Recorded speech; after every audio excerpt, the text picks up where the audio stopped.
Hi there, just want to discuss the Smith-Morra Gambit and the Siberian trap. And we'll just quickly go over the moves, the opening moves. Okay, so let's get started. Okay, white opens with e4. Black plays the Sicilian c5. White plays d4. And c takes d. White plays c3. And black decides to accept the challenge and play d takes c3, accepting the Smith-Morra Gambit accepted. Knight takes c3, knight c6, knight f3, plays e6,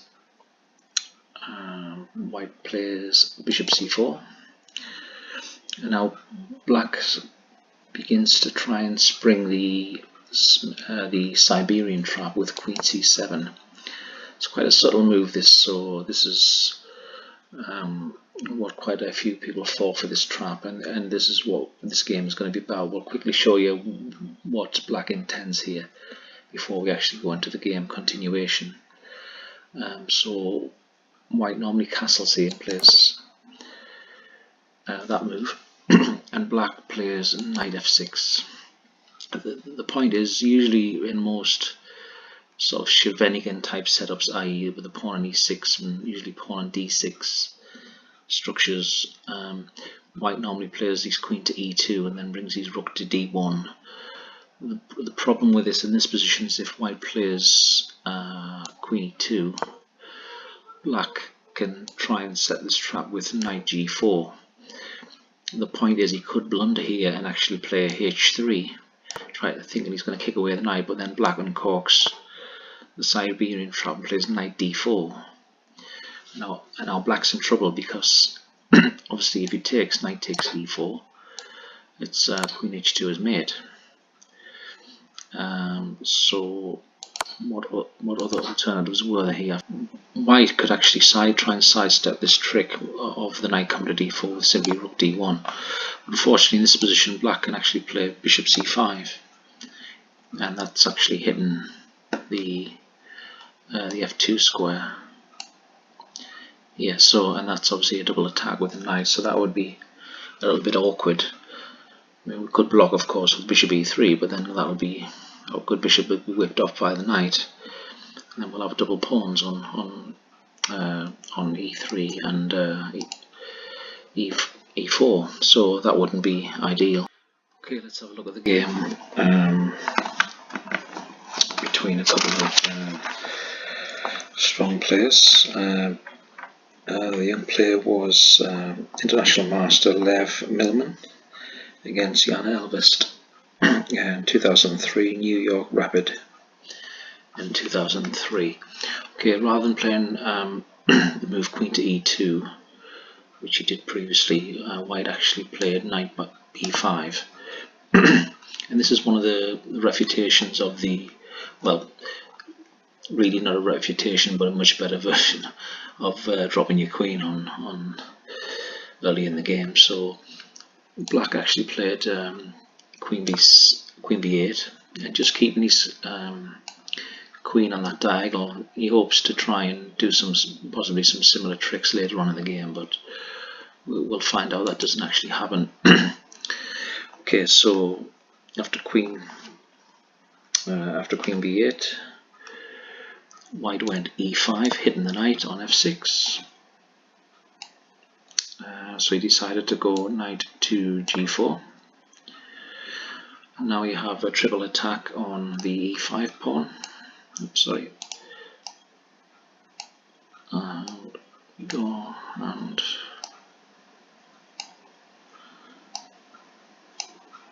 just a triple attack there, and of course only one defender. So what white decides to do is actually hop the knight into d6. I will mention this in the other game, that in a subsequent game, that actually the move bishop f4 is a little bit stronger, because white should actually wait till he actually tries to kick the knight with a6 and then hop into d6. The bishop on this diagonal from sort of from f4 to b8 is actually a better move, as we'll find out later in the game anyway when we see some of the lines. So the international master Milliman decided he didn't actually play that. He actually played knight to d6 check. So black played bishop takes knight, e takes d6. Okay, and and then after that he decided to just hit the bishop with b5, trying to gain some space on the queen side, because the queen is actually quite confined on b8. And actually what he intended to do originally with this long diagonal, it's actually hemmed in now by the d6 pawn. It's quite a strong pawn. Okay, so white played bishop to b3, just defending his bishop against the pawn attack.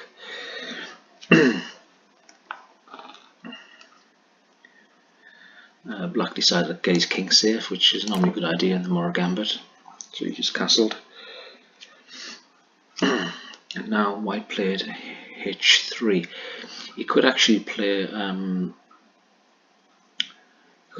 rook to e1 here, but that would be a mistake. If white played rook to e1, I think the idea was probably to try and get some quick attack going and get some pieces placed in the center. But actually black could actually play queen b6, and then he's hitting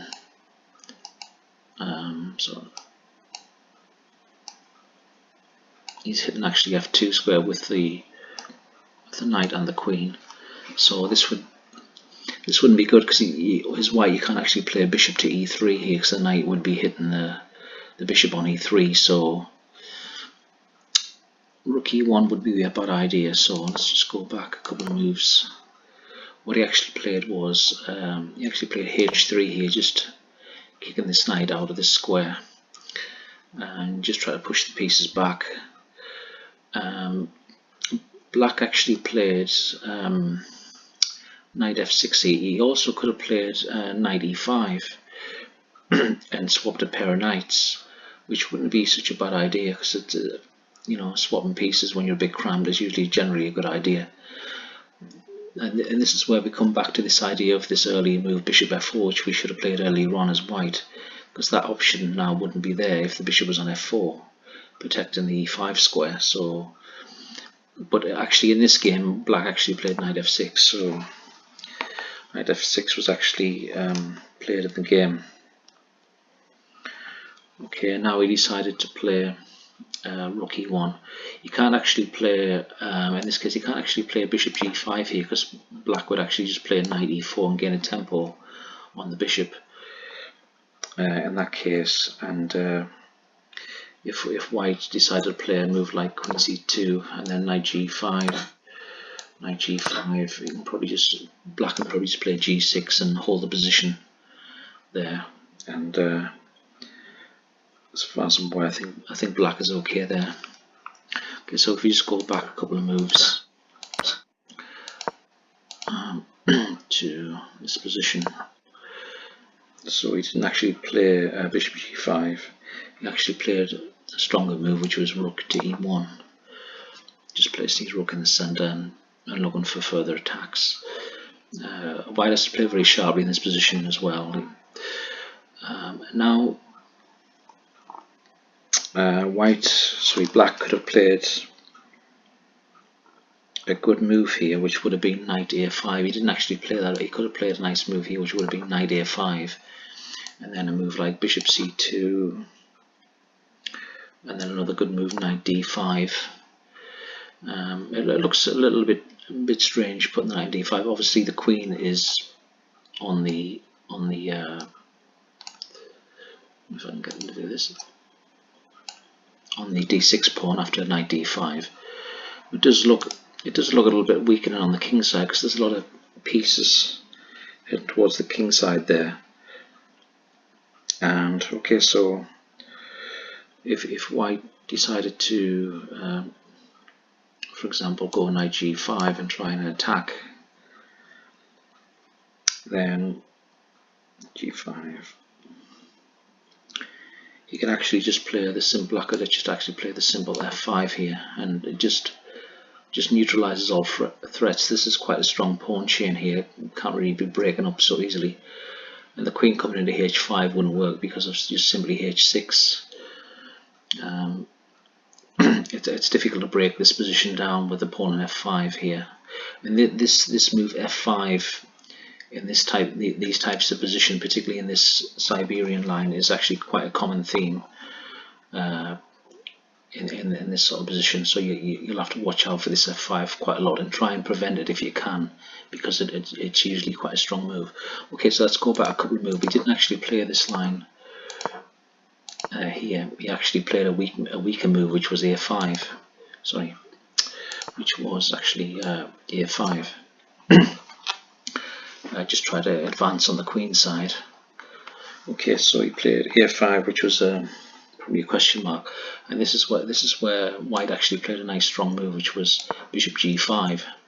Now black's actually got a problem because he can't hop the knight into d5 like he could in the previous line we just showed you. So the position is starting to get a bit pressurized now in this position. So what I decided to do was actually just go for broke and play a4 in this position. So after a4, white just took on f6. Okay, so let's have a look at what happens if he actually takes the piece on b3. So he takes b3, then white plays this nice move knight g5, intended to bring his queen from d1 to h5. Sorry.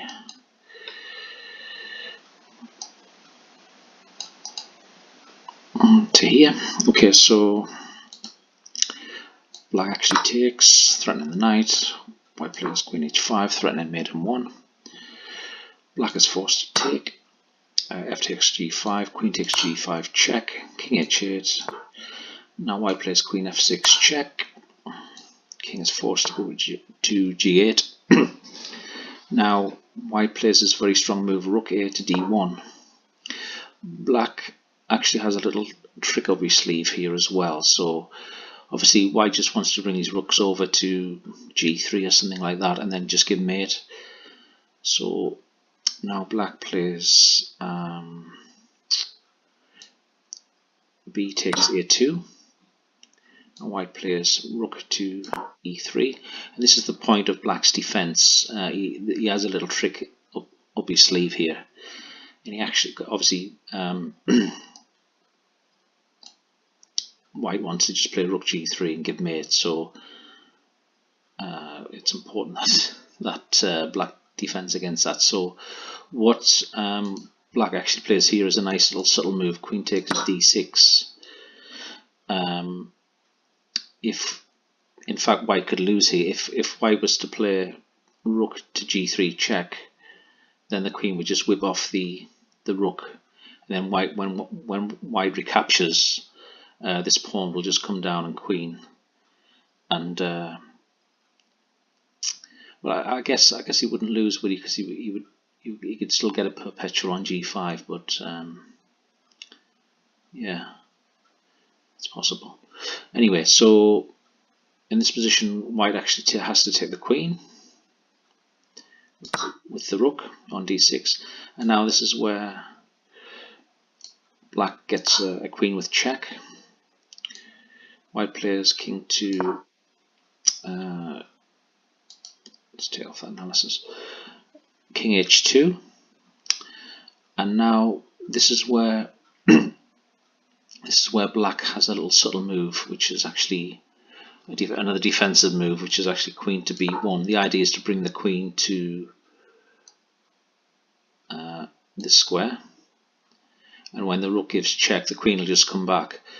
If black managed to get this, white will actually be losing in this position, because after the recapture on g6, white will have a queen and rook, and he'll just be too much material down in this position. The position is just losing for white. Okay, so white decides to play this really excellent move here, and what white plays here is just rook back to d3, stopping this idea of bringing the queen to g6 so black can defend.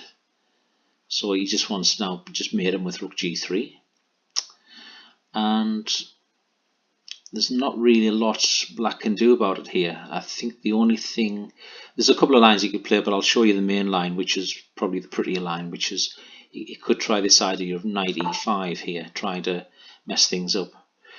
Obviously, if white plays rook g3, the knight will come back and defend on g6. So what white decides to take on e5, and then black just tries to defend with f6. Now, the trouble is this doesn't work, because after rook g3 check, if say, well, let's have a look at this line first. Let's have a look at king g8. If king g8, then white can simply go to on d6 and just hit the rook. And if the rook went to f7, then white could simply just play queen takes e6. And if this was taken, then obviously that would give mate. So he can't actually defend in that position with the rook f7 in that position. He could also defend with rook e8, just stopping the queen takes e6 idea. But unfortunately that also runs into queen f4, and we just attacking this pawn here and just ready to give mate. So what he would have to do, what black would have to do here was just play rook f8, but unfortunately that fails as well, because we just have queen g4, and then there's just no stopping this mate on g7. If he plays rook f7, obviously queen g8, this is unstoppable, so this is just mate. Okay, so let's have a look back a couple of other moves. He could have went the other way, and we'll have a quick look at that in this position. So okay, so let's go, if he goes f6, rook g3 check. He could also went the other way and played king f7. Okay, so now white would go queen h5 check, and there's only one move, so you go king e7, and then white would play queen h7 check. And now after black defends with rook f7, white is simply the move rook d7 check, and then he's putting a double attack on this queen at the same time. So after bishop say d7, queen takes b1, it's basically all over there. But white can win this game easily in this position, so white shouldn't really have any problems here. He's got a better king safety, he's got more material, and he can probably get a passed pawn on the king side as well, so that really should be game over. Okay, so that was a nice little side line there, and we'll have a look at the other line as in the game. There's quite a lot of analysis involved with a takes b3, but he actually took on g takes f6, and then